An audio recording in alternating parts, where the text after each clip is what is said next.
Om Sai Ram. Thought of the day. कर भरोसा तू साई नाम का, धोखा कभी नहीं खाएगा। हर मौके पर साई तेरे घर सबसे पहले आएगा। टीम साई पूजा की ओर से श्री साईं बाबा और आप सब भक्तों को मेरा शत शत प्रणाम। आज हम सब मिलकर तृतीय अध्याय दिव्य ज्ञान श्रवण करेंगे। तृतीय ज्ञान दिव्य ज्ञान है। आत्मा और परमात्मा के विषय में जानकारी दिव्य ज्ञान है। इस अध्याय में श्री साईं ने बताया है कि ईश्वर कौन है, वह कैसा है, वह कहाँ रहता है, उसको कैसे जाना जा सकता है। उन्होंने ईश्वर को नित्य, शाश्वत, आदिशक्ति, सर्वज्ञ, सर्वव्यापी बताया है। तीर्थों की यात्रा करके ईश्वर की खोज नहीं की जा सकती। अपने हृदय को शुद्ध करके उसमें स्थित ईश्वर को ढूंढा जा सकता है। ग्रंथों एवं शास्त्रों का पठन पाठन करने से वह हृदय में नहीं उतरता। आस्था और भक्ति से हृदय में उसका अनुभव किया जा सकता है। श्री साईं कहते हैं कि ईश्वर एक विराट सत्ता है और उसका एक सूक्ष्म अंश है सभी प्राणियों में आत्मा के रूप में है।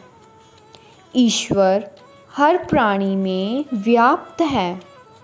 ईश्वर ने ही ब्रह्मांड की रचना की है। यह प्रकृति और जगत उसकी ही रचना है। ईश्वर स्वयं नित्य है, परंतु उसकी संरचना जगत अनित्य है। माया की रचना भी ईश्वर ने ही की है। श्री साईं कहते हैं कि मानव जीवन का चरम लक्ष्य स्वर्ग नहीं, मोक्ष होता है। मोक्ष ईश्वर का परम धाम है। वहाँ पहुँचने पर आत्मा ईश्वर के साथ एकाकार हो जाती है और उसके भव भव का चक्र समाप्त हो जाता है। ईश्वर जगत का आधार है। संपूर्ण शक्ति उसी में है। उसी की शक्ति से ब्रह्मांड निमंत्रित एवं संचालित है।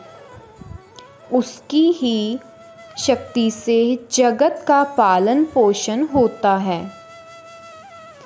प्रकृति में ईश्वर का वैभव क्षिति, जल, पावक, गगन और समीर के रूप में है और प्राणियों में उसका वैभव मन, बुद्धि और अहंकार के रूप में है।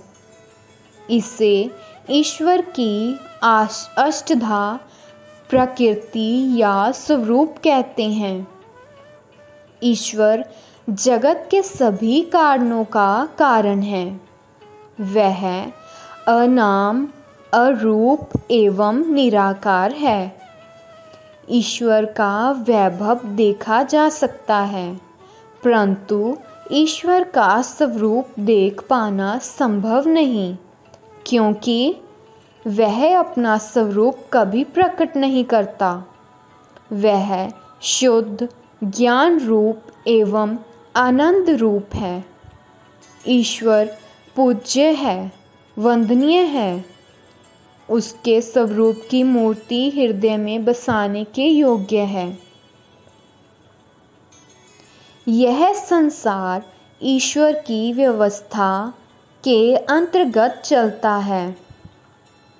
संसार के हर प्राणी के कर्मों का लेखा जोखा उसकी आत्मा के बही खाते में अंकित होता है।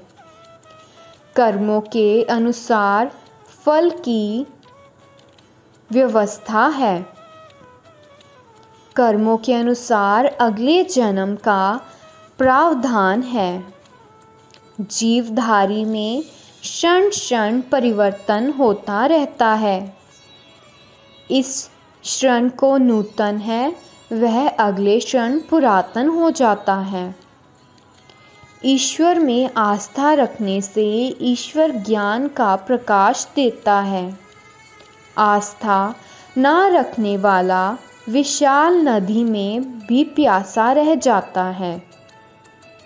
ईश्वर की शक्ति का प्रकाश सभी के लिए है। यह तो ग्रहण करने वाले की योग्यता एवं क्षमता पर निर्भर करता है कि वह उसकी शक्ति को कितना ग्रहण कर पाता है। ईश्वर के लिए हर प्राणी उसकी संतान है।